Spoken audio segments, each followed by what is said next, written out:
2025년 3월 18일 화요일 새벽기도 말씀을 함께 나누겠습니다. 하나님의 말씀은 말라기 2장 말씀입니다. 너희 제사장들아, 이제 너희에게 이같이 명령하노라. 만군의 여호와가 이르노라.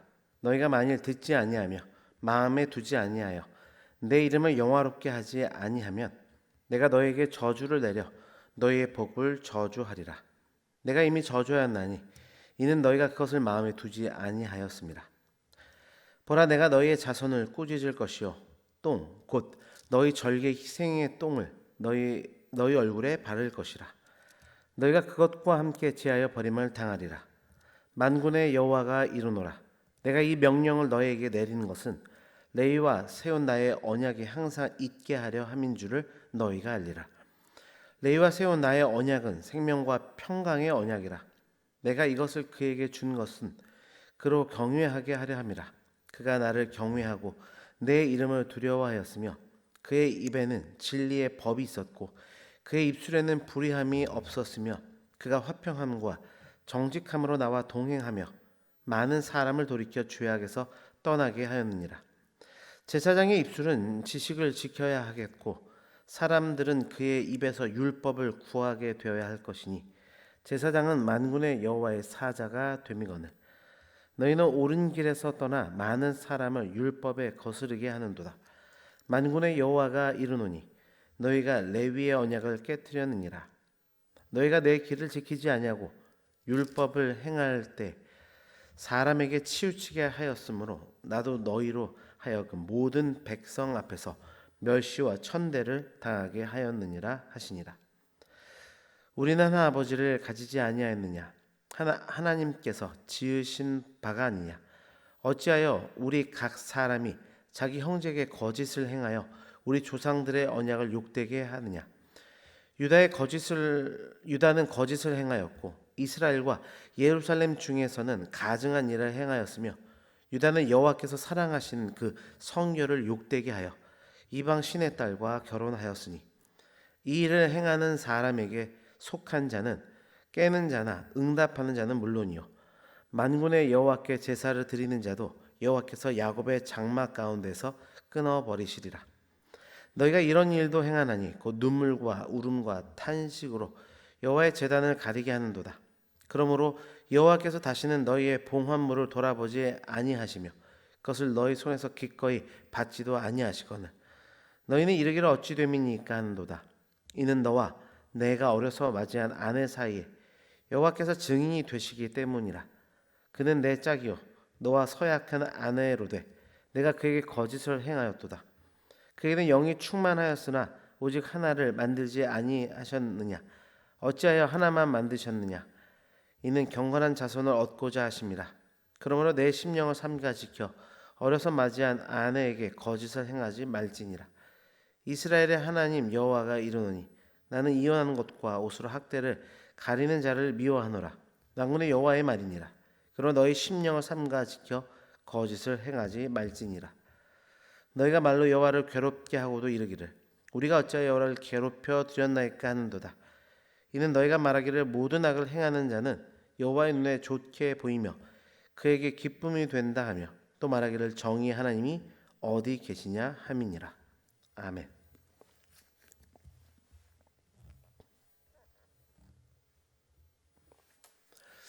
당시 이스라엘 백성들은 바벨론 포로 생활에서 돌아온 후 성전을 재건하고 다시 하나님을 섬기기 시작했습니다.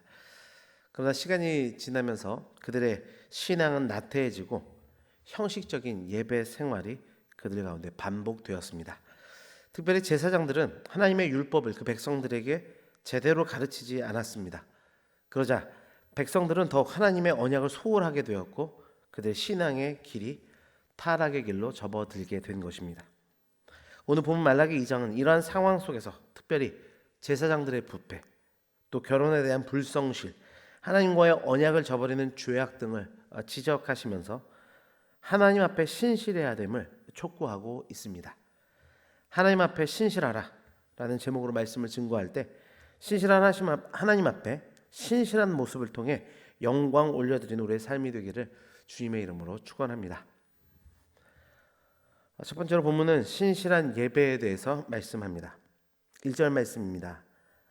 1절과 2절 말씀입니다. 너희 제사장들아 이제 너에게 이같이 명령하노라.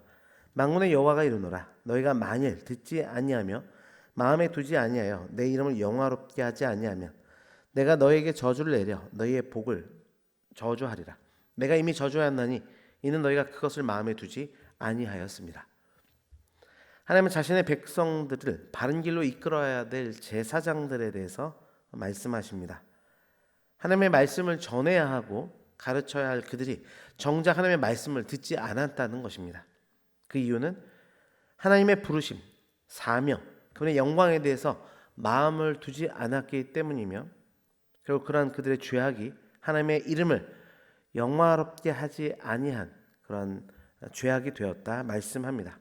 특별히 9절 말씀을 보면 너희가 내 길을 지키지 아니하고 율법을 행할 때 사람에게 치우치게 하였으므로 나도 너희로 하여금 모든 백성 앞에서 멸시와 천대를 당하게 하였느니라 하시니라 이렇게 말씀합니다. 여기서 사람에게 치우치게 하였다라고 하는 것은 결국 하나님이 아닌 사람을 두려워했다는 이야기입니다. 거기서부터 하나님의 말씀을 왜곡하는 일들, 그 말씀을 멀리하는 일들이 발생하게 된 것입니다. 하나님은 신실하지 않은 예배 또한 그런 예배를 방조한 신실하지 않은 제사장들의 그 사명감과 사역에 대해서 책망하고 계십니다. 그러면서 진정한 경외심과 순종이 기반이 된 신실한 예배를 회복할 것을 촉구하고 계십니다. 이 말씀을 통해 나의 예배 생활이 형식적인 신앙에 머물러 있지 않은지를 점검해 보기를 원합니다. 하나님 우리를 택하시고 부르실 때 당신을 찬양하기 위해 부르셨습니다. 그것이 우리를 구원하신 목적이라 성경은 분명하게 이야기합니다. 다시 한번 이 말씀 앞에 우리의 예배 생활을 살펴보고 신실한 하나님의 사랑을 바라보며 그 신실한 하나님 앞에 신실한 예배로 나아가는 우리 모두가 되기를 주님의 이름으로 축원합니다. 두 번째로 하나님은 신실한 관계에 대해서 말씀하십니다. 10절 말씀입니다. 우리는 한 아버지를 가지지 아니하느냐 하나님께서 지으신 바가 아니냐 어찌하여 우리 각 사람이 자기 형제에게 거짓을 행하여 우리 조상들의 언약을 욕되게 하느냐. 하나님은 언약을 통해 우리와 관계를 맺으시고 그 관계가 신실하기를 원하십니다. 그러나 이스라엘 백성들은 서로 속이며 하나님의 언약을 깨뜨렸습니다. 특별히 하나님은 관계의 가장 기본이 되어야 될 결혼 관계의 불성실함에 대해서 지적하십니다. 11절 말씀을 보면 유다는 거짓을 행하였고 이스라엘과 예루살렘 중에는 가증한 일을 행하였으며 유다는 여호와께서 사랑하시는 그 성결을 욕되게 하여 이방 신의 딸과 결혼하였으니 말씀합니다. 그리고 이스라엘 백성들이 자신의 처들을 버리고 이방 여인과 결혼함으로 인해 하나님과의 관계에서 벗어났을 뿐만 아니라 신실한 그 관계마저도 깨뜨렸다는 것을 말씀하고 계십니다. 하나님은 단순한 인간관계를 넘어 믿음 안에서 신실한 관계를 유지하기를 원하셨는데 그중 가장 기본이 되어야 될 결혼관계, 그 생활부터가 무너져 버린 것입니다. 말씀에 대한 적용 질문입니다.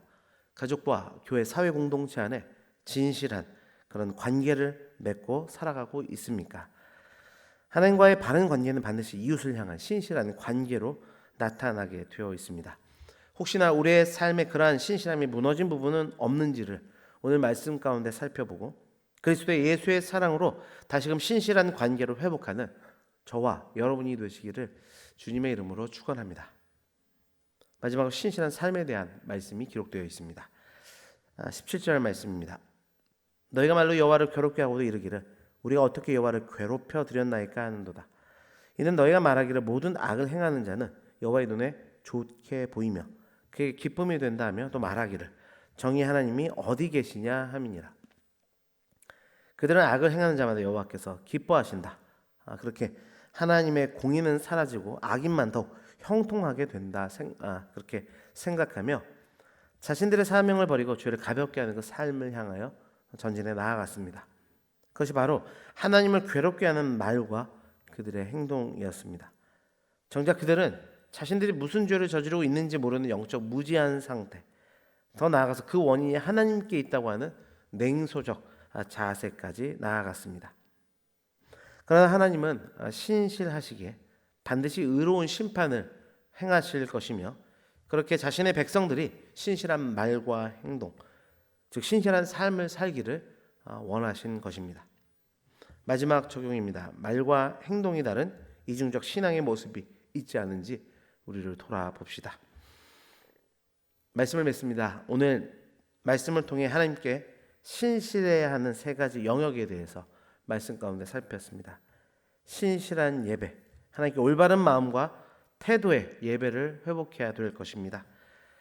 가족 공동체 안에서 또 교회 안에서 사회 생활 안에서 정직과 신실한 관계가 회복되어야 하겠습니다.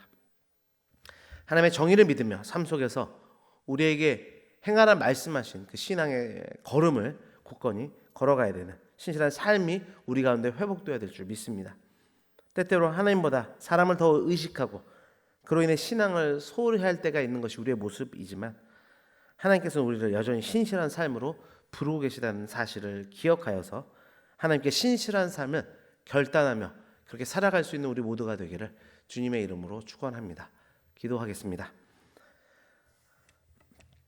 아버지 하나님, 하나님 앞에서 신실하라. 오늘 말라기 2장 말씀을 통해 우리에게 말씀해 주시니 감사합니다. 먼저는 그 신실한 하나님께 드려지는 예배 신실함으로 나아가라. 그렇게 말씀하셨사오니 우리의 무너진 아버지 예배의 모습들이 있다면 다시금 우리의 하나님께서 베푸신 그 신실하신 사랑과 은혜를 기억하며 신실한 예배의 모습을 회복할 수 있도록 도와주옵소서.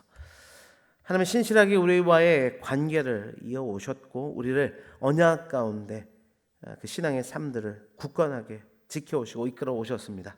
그 신실한 관계 우리 가운데 허락하신 것처럼 우리도 삶 가운데 이웃을 향하여 가족을 향하여 아버지의 속한 공동체 안에 신실한 관계를 맺으며 하나님의 영광을 드러낼 수 있는 우리가 되도록 주장하여 주옵소서.